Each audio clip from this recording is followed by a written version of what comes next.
दोस्तों, ये जो खूबसूरत सा गार्डन आप यहाँ पर देख रहे हैं, जिसमें तरह तरह के रंग बिरंगे फूल और कई सारे फलों के पौधे लगे हुए हैं। कुछ ऑर्नामेंटल्स हैं, कुछ सकुलेंट्स हैं। तो ये जो इतना खूबसूरत मेरा गार्डन है, इसे तैयार करने के लिए मुझे बहुत ज़्यादा मेहनत लगी है और बहुत ज़्यादा केयर करी है मैंने इस गार्डन को इस तरह से बनाने के लिए, जिसमें सुंदर सुंदर से DIY भी आप देख सकते हैं। तो इसे इस तरह से मैंने कैसे बनाया है, कौन कौन से फर्टिलाइज़र यूज़ किए हैं, तो ये जो सब इन्फॉर्मेशन है यही आज हम इस वीडियो में देखेंगे। तो आज हम ना ही तो कोई फर्टिलाइज़र तैयार कर रहे हैं, ना कोई DIY तैयार कर रहे हैं और ना ही कोई प्लांटेशन करेंगे। अगर आप नए नए गार्डनर हैं, अभी अभी आपने गार्डनिंग शुरू की है, तो आज का जो वीडियो है फर्टिलाइज़र को लेके बहुत ही ज़्यादा इंफॉर्मेटिव होगा। अगर आप बहुत दिनों से गार्डनिंग कर भी रहे हैं, तो इसमें से अगर आपके लिए कोई चीज़ छूट गई है, किसी फर्टिलाइज़र के बारे में आप नहीं जानते हैं, तो सब कुछ आज आपको इस वीडियो में मिल जाएगा। सो हे गाइस, मैं हूँ अर्चना और स्वागत है आपका मेरे channel plants care and crafts में। दोस्तों, जिस तरह से हमें हेल्दी रहने के लिए, फिट रहने के लिए पोषक आहार की ज़रूरत होती है, उसी तरह से पौधों को भी हरा भरा और फूलों से फलों से भरा रहने के लिए पोषक तत्वों की ज़रूरत होती है। तो उनको ये जो न्यूट्रिशंस है वो कहाँ से प्रोवाइड होंगे, तो आज सब कुछ हम इस वीडियो में कवर करने वाले हैं।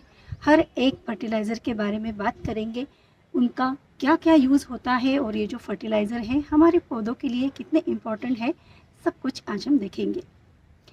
अब गर्मियों के दिनों में ये जो पौधे हैं ना, इनको ज़्यादा न्यूट्रिशंस की ज़रूरत होती है, क्योंकि धूप बहुत ज़्यादा होती है तो मिट्टी की जो pH लेवल है वो भी ख़राब हो जाती है। तो ऐसे में हमें कौन से फर्टिलाइज़र का यूज़ करना है। वैसे ये जो सभी फर्टिलाइज़र मैं आपके साथ डिस्कस कर रही हूँ, इसका यूज़ भी आपको बताऊँगी। तो साल भर तक के लिए आपको इन फर्टिलाइज़र का यूज़ करके अपने गार्डन को हरा भरा बनाना है। अब जैसे कि अप्रैल का महीना शुरू हो गया है और अप्रैल मई के महीने में बहुत ज़्यादा गर्मी होती है, तो ऐसे गर्मी के मौसम में पौधे जो है बहुत ही कम सर्वाइव कर पाते हैं, वो सूख जाते हैं, ख़राब हो जाते हैं, मर जाते हैं, हरे भरे नहीं रहते हैं। तो इसके लिए हमें कौन सा फर्टिलाइज़र यूज़ करना है। तो सबसे पहले हम बात करेंगे जैविक खाद यानी कि जैविक फर्टिलाइज़र की, जिसमें सबसे पहला नंबर आता है वर्मी कंपोस्ट का।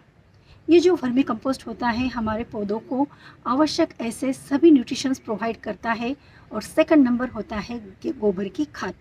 तो गोबर की खाद हमें कैसे यूज़ करनी है, जो सड़ी हुई गोबर की खाद है उसी का यूज़ करना है। जो ताज़ा गोबर होता है उसका डायरेक्टली हम पौधों में यूज़ नहीं कर सकते हैं, इससे हमारे पौधे जो है वो मर सकते हैं। देन बात आती है किचन कंपोस्ट की, जो एकदम सस्ता और घर में इजीली अवेलेबल होने वाली खाद है। किचन कंपोस्ट को घर में किस तरह से तैयार करना है, इसका मैंने डिटेल में वीडियो बनाया हुआ है, तो उसका लिंक मैं आपको डिस्क्रिप्शन बॉक्स में दे दूंगी, वहां पर जाकर आप देख सकते हैं। अब ये जो सभी खादें हैं, इसको आपको कितनी मात्रा में हमारे गमले में या पौधों में देना है। जो वर्मी कंपोस्ट होता है, आपको पर प्लांट के हिसाब से मैं सभी खादें बता रही हूँ। तो वर्मी कंपोस्ट को आपको 200 से लेकर 300 ग्राम तक यूज़ करना है एक गमले के अंदर। देन आती है गोबर की खाद। गोबर की खाद को मिट्टी की ऊपर की सतह में मिला दीजिए और देन आपको इसमें पानी मिला देना है। तो ये जो गोबर की खाद है करीबन आपको आधा किलो के आसपास एक गमले में डाल देनी है। मिट्टी की ऊपर की सतह में इसे बिखेर दीजिए, अच्छा सा मिक्सअप कर दीजिए और देन इसमें पानी डाल दीजिए। देन बात आती है किचन कंपोस्ट की। अगर आप किचन कंपोस्ट का यूज़ कर रहे हैं तो उसे भी आपको एक पौधे में करीबन 500 किलो के आसपास ये जो किचन कंपोस्ट है उसे मिलाना है और ऊपर से पानी डालना है।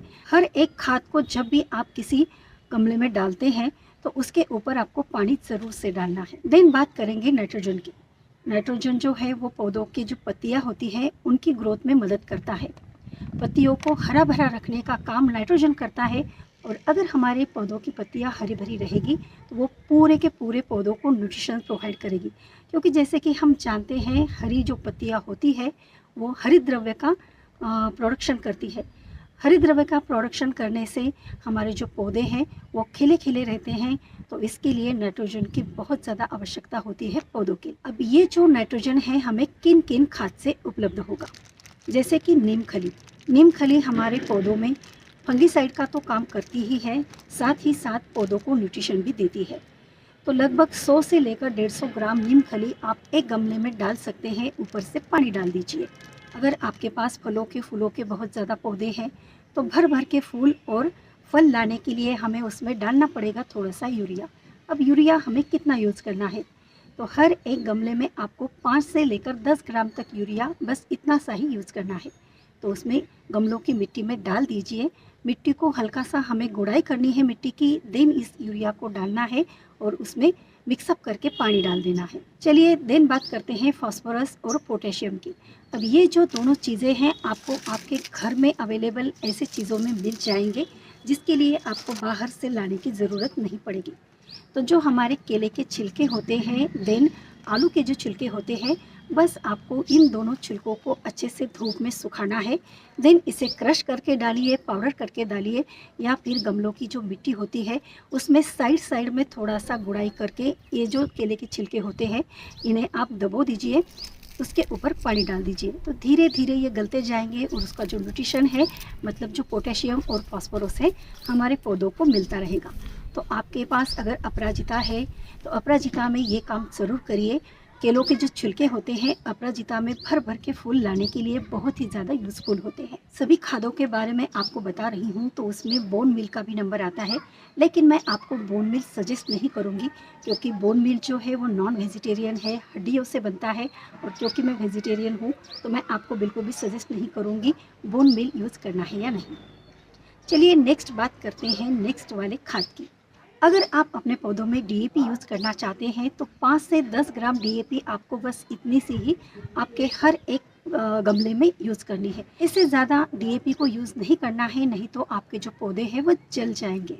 देन बात करते हैं सबसे सस्ते और घर में इजीली अवेलेबल ऐसे एक फर्टिलाइज़र के बारे में, जो गुड़ है। गुड़ के बारे में हम जानते हैं, अगर हम किसी कंपोस्ट बनाने के लिए गुड़ का यूज़ करते हैं तो वो जो कंपोस्ट की प्रक्रिया है वो बहुत ही जल्दी फास्ट हो जाती है, मिट्टी में माइक्रो ऑर्गेनिजम्स को प्रोड्यूस करने में हेल्प करता है। तो क्या करना है, आपको 1 लीटर पानी के अंदर 50 से लेकर 100 ग्राम गुड़ को मिला देना है। जब गुड़ पानी के साथ अच्छे से डाइल्यूट हो जाए तब आपको इस घोल को थोड़ा थोड़ा करके हर एक पौधे में देना है। देन बात करते हैं ह्यूमिक एसिड की। ह्यूमिक एसिड जो है हमारे पौधों के लिए बहुत ही ज़्यादा बेनिफिशियल होता है। जो लोग बड़ी मात्रा में खेती करते हैं वो ह्यूमिक एसिड का ज़रूर यूज़ करते हैं, तो हम छोटे गार्डनर्स भी इसका यूज़ कर सकते हैं हमारे पौधों में। ह्यूमिक एसिड घर पर किस तरह से तैयार किया जाता है इसका प्रॉपर वीडियो मैंने बनाया हुआ है, तो उसका भी लिंक आपको डिस्क्रिप्शन बॉक्स में मिल जाएगा। तो ह्यूमिक एसिड को भी पानी के साथ डाइल्यूट करके आपको हर एक गमले में डाल देना है। तो आपके जो पौधे हैं ना वो बिल्कुल हरे भरे हो जाएंगे, फलों से फूलों से लदबद जाएंगे। देन बात करते हैं माइक्रो न्यूट्रिशन की। अगर आप माइक्रो न्यूट्रिशन का यूज़ करना चाहते हैं तो 2 से 3 ग्राम इसका यूज़ करें, इससे ज़्यादा नहीं करना है, नहीं तो जो पौधे हैं वो जल जाते हैं। मैग्नीशियम सल्फेट का भी कुछ इस तरह से ही है, उसका भी आपको 5 ग्राम से ज़्यादा यूज़ नहीं करना है। अगर आप यूज़ करना चाहते हैं तो बिल्कुल थोड़ा सा लेकर हर एक गमले में डाल दीजिए, तो आपके जो पौधे हैं वो हरे भरे हो जाएंगे। अब बात करते हैं बायो एंजाइम्स की। तो मेरे पौधे में मैं ज़्यादातर करके बायो एंजाइम का यूज़ करती हूँ, जिसे मैं घर पर बनाती हूँ, और इसके भी कई सारे अलग अलग प्रकार के एंजाइम्स के वीडियो मैंने शेयर किए हुए हैं ऑलरेडी, तो उसका भी लिंक आपको डिस्क्रिप्शन बॉक्स में मिल जाएगा। तो आप भी इसी तरह से बायो एंजाइम को घर पर तैयार करें और बिल्कुल फ्री में तैयार हो जाते हैं, और आपके पौधों में बहुत ही ज़्यादा न्यूट्रिशन प्रोवाइड होने की वजह से आपके जो पौधे हैं हरे भरे रहते हैं और बिल्कुल खिलखिला उठते हैं। जैसे कि मैंने छाछ, गुड़, हल्दी, इसका एक बायो एंजाइम यहाँ पर तैयार किया है। तो ये जो फर्टिलाइज़र है ना, ये हमारे पौधों में बहुत ही ज़्यादा मात्रा में न्यूट्रिशंस प्रोवाइड करता है। तो मैं आपको सजेस्ट करूँगी आप ज़्यादा से ज़्यादा इसका यूज़ किया करें। देन बात करते हैं प्याज के छिलकों से बना हुआ एंजाइम।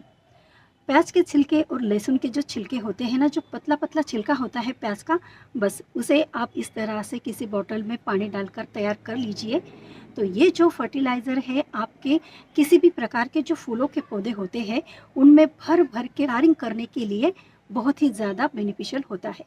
तो प्याज के छिलकों का फर्टिलाइज़र प्रॉपरली किस तरह से तैयार करना है इसका भी वीडियो मैंने बना रखा है, तो उसका भी लिंक आपको मिल जाएगा। देन एज अ फर्टिलाइज़र आप छाछ का भी यूज़ कर सकते हैं, जो घर में बहुत ही इजीली अवेलेबल होता है। तो 1 लीटर छाछ को 10 लीटर पानी में डाइल्यूट कर लीजिए और हर एक पौधे में थोड़ा थोड़ा ऐसे डाल दीजिए। तो आपके पौधे की जो मिट्टी है उसमें माइक्रो ऑर्गेनिजम्स तैयार हो जाएंगे, जो आपके पौधों के लिए बहुत ही ज़्यादा बेनिफिशियल होते हैं। नेक्स्ट जो चीज़ आप यहाँ पर देख रहे हैं ये है सरसों की खली। सरसों की खली एक प्राकृतिक खाद है जो कीटों से पौधों को बचाती है। इसको पानी के साथ डाइल्यूट कर लीजिए, देन पौधों की जड़ों में डाल दीजिए।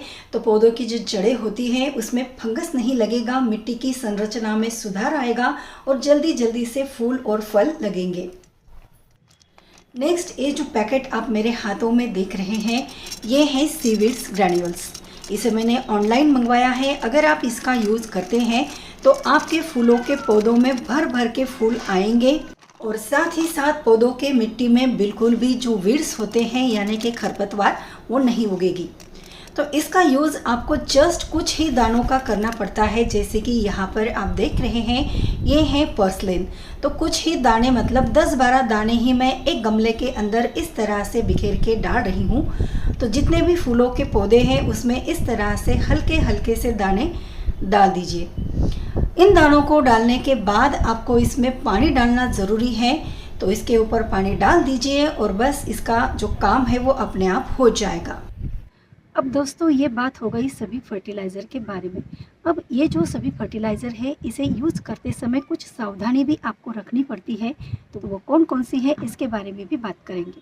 देखिए, एक कैटेगरी की एक खाद को आपको बस एक ही टाइम यूज़ करना है।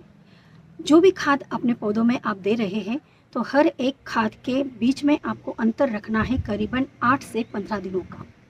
रोज़ रोज़ अलग अलग खाद आपको नहीं देनी है, एट ए टाइम सभी खाद का यूज़ नहीं करना है। हर एक खाद को, जिस किसी खाद को आप अगर आज डाल रहे हैं तो 8 दिन बाद आप दूसरी खाद को अपने पौधों में डाल सकते हैं। जो भी खाद डालेंगे उसे एक तो सुबह डालिए या फिर बिल्कुल शाम को जब धूप ना हो। तो धूप में आपको किसी भी फर्टिलाइज़र का यूज़ नहीं करना है। आपके पास जो भी फूलों के फलों के पौधे हैं तो उसकी जो मात्रा है वो कम रखनी है। बहुत ज़्यादा मात्रा में अगर आप फलों के फूलों के पौधों में नाइट्रोजन प्रोवाइड करते हैं तो आपके जो पौधे हैं वो जल सकते हैं।